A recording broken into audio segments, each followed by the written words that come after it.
Idol, paano magpalit ng tiyan, ng pisngi, ng braso? Actually, walang spot reduction. Pero kung sa tiyan, na-expand kasi yung tiyan pagkain tayo ng kain. Tapos pag lalaki tayo, testosterone dapat. Pag estrogen dominant, puro taba. Tapos yung visceral fat, yung masama yung sa loob. Kaya matigas yung fat na nakaumbog. Wala kang makurot, pero nasa loob yun. Masama yun. Organ fat, yun yung cause ng death. Ang fat sa katawan, nagre-release siya ng mga masasamang cytokines, mga inflammation. Kaya the more overweight tayo, the more na hindi maganda yung pakiramdam sa buhay. Isipin mo kung 150 pounds ka, may dala-dala kang overweight na 50 pounds or 100 pounds na taba, hindi siya muscle na nagagamit. So, yun. And then, pampalit ng tiyan, vacuums. Hold 30 seconds to 1 minute, release. Ganyan. Tapos habang naka-vacuum ka, plank ka. Or basic crunches, or leg lifts. Ganun lang siya basic. Pero more of sa pagkain siya, calorie deficit. Tama kayo, mali ako na si Dr. Do Works Free. Happy Healthy. Answering your questions. Tandaan nyo, tama kayo, mali ako na si Dr. Do Works Free. Happy Healthy. Kanino nyo mas gusto makinig sa nagbibigay ng advice sa fitness, sa health, sa success, sa lahat-lahat na mataba, hindi successful, ganyan? O yung na-achieve yung peak ng katawan, peak ng success, ng ganyan, di ba? So, yun lang yun. Kung kanino kayo magpapakoach. Kung gusto nyo sa hindi kaya yung sinasabi niya o yung ginagawa niya yung sinasabi niya. Can talk the talk, walk the walk. Diga! Idol, ba't lagi kang nakahubad sa mga video mo? Social media ko to. Bahay ko to. Nasa bahay kami ni Mrs. Matutulog kami. So, nagsiswimming ako, nagsasona, natutulog na nakahubad, naliligo ako nakahubad. Kung kayo naka-Amerikana, nakabarong, nakadamit, buhay niyo yan. Tama kayo, mali ako, I'm not your doctor, do what works for you. Nakakabawas din sa labahin.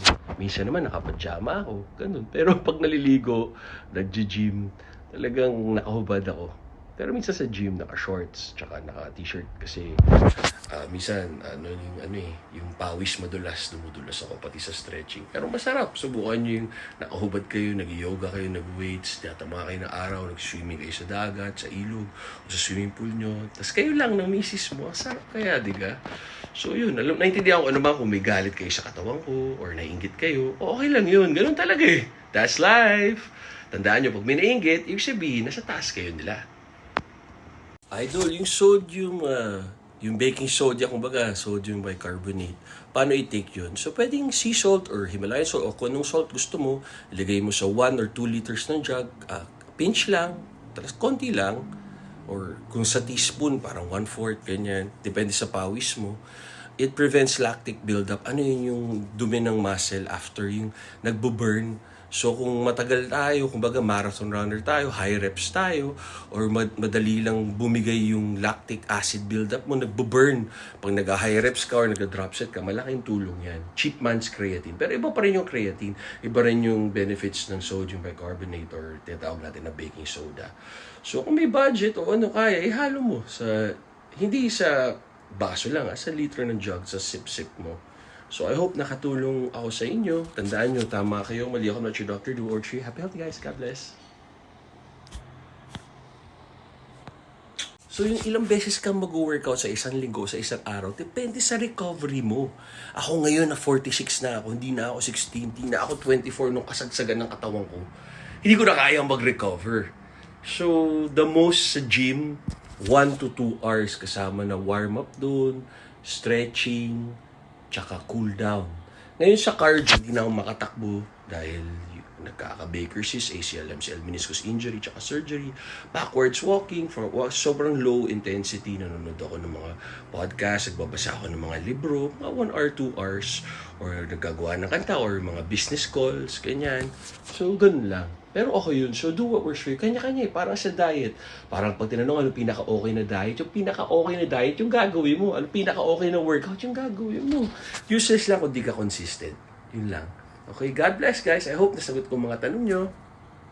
Idol, masama ba mag-workout everyday? Ako, sabihin ko sa inyo yung totoo. Nung kabataan ko, nung teenager ako, nung simpleng estudyante lang ako na athlete ng basketball varsity.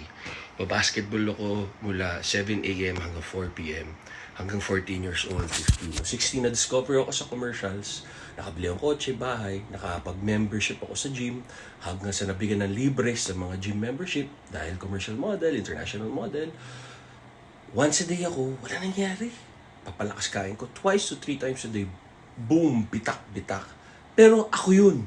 tama kayo, mali ako, not your doctor, do what works for you. Iba yung genetics ko eh.